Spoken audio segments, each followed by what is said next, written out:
God knows I am innocent. I do not plead guilty. I am wholly innocent of such wickedness. Oh Lord, help me. If I would confess, I should save my life. For my life now lies in your hands.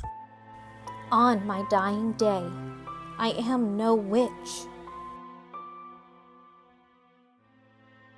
The infamous Salem Witch Trials began during the spring of 1692, after a group of young girls in Salem Village, Massachusetts, claimed to be possessed by the devil and accused several local women of witchcraft. After this accusation, mass frenzy, brought on by fear of the unknown, spread throughout the colony, and a special court convened in Salem to hear and try the cases. The first convicted witch was named Bridget Bishop and was hanged in June of that year. Following Bridget, 18 others were put to death after their trial, and over 150 men, women, and children were accused in the following months. By September, the fear and pandemonium began to subside, and although the Massachusetts General Court later annulled some guilty verdicts, the painful history would follow Salem for years. Today, we will be talking with a special guest about this unit of study, and then feature 3 different elements of the Salem Witch Trials and the history and outcome that followed. Hi everybody, my name is Chrissy. Today we are focusing on the Salem Witch Trials, and we have a very special guest with us. Not only is she the teacher that created and wrote this unit, but she is also my mother. So welcome, Jane Varnell. How are you doing today? I'm just great. So let's go ahead and dive right on in. We all know that the Salem Witch Trials was a very dark time in our history. I want to know from your perspective why it is important for 8th graders to study this within English as language arts.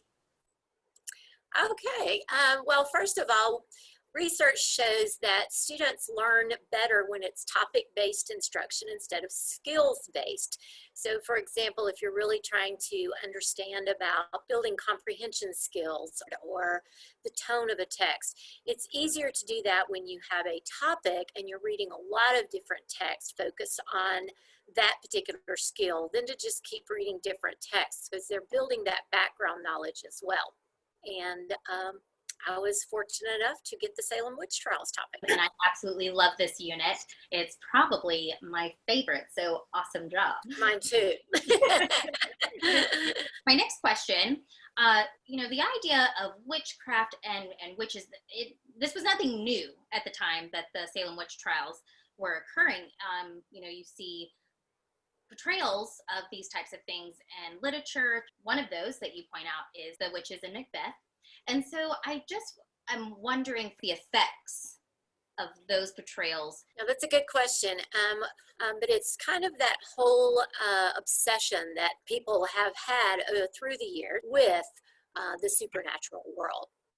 And so we start them off with talk about what is your perception of a witch and what do you think of as a witch. So we kind of get some of that stereotyping down on paper so that when they're actually reading primary sources like the testimony of Tituba or the testimony of Abigail Hobbs, they can do some of that crossover of, oh, okay, so that's where they got that idea.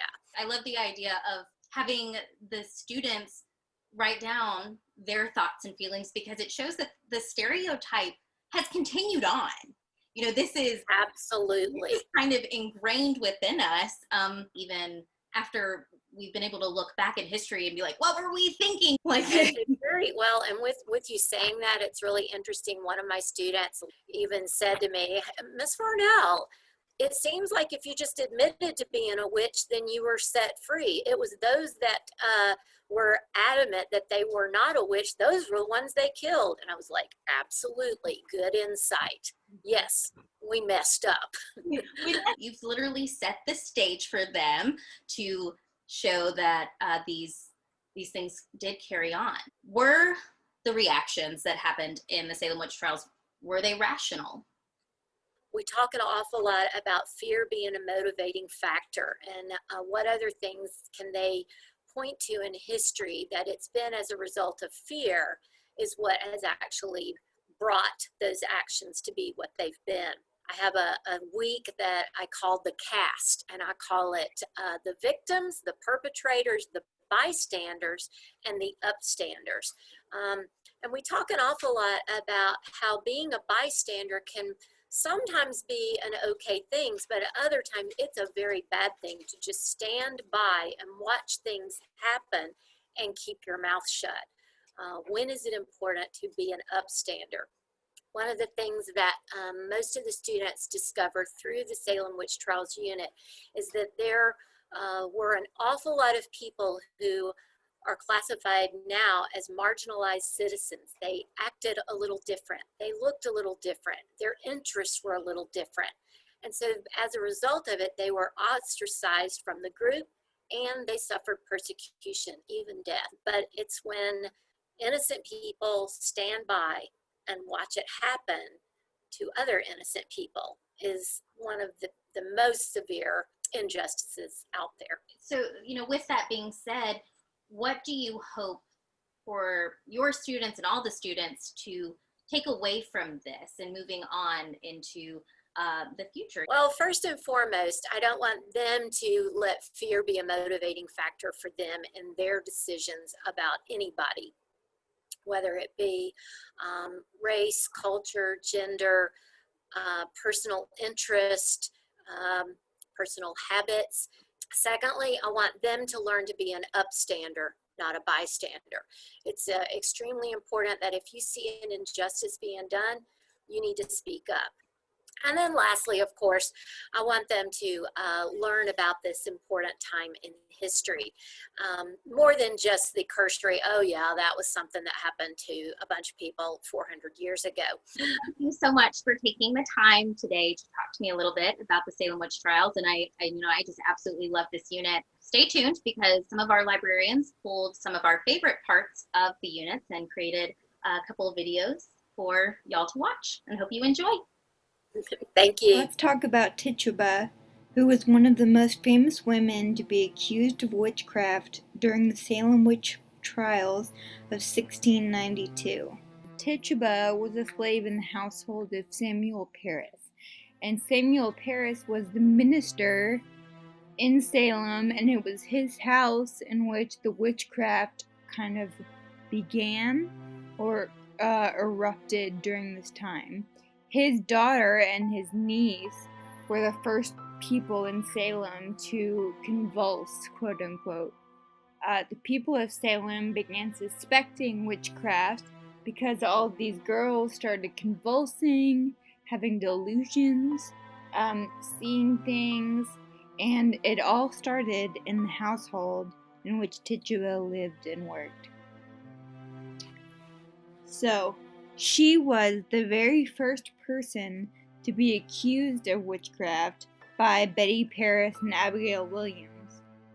She was also the first person to confess that she had anything to do with witchcraft in Salem. At first, Tituba denied that she had anything to do with it, but her owner, Samuel Parris, beat her, basically, until she confessed to helping one of these women make a so-called witch cake.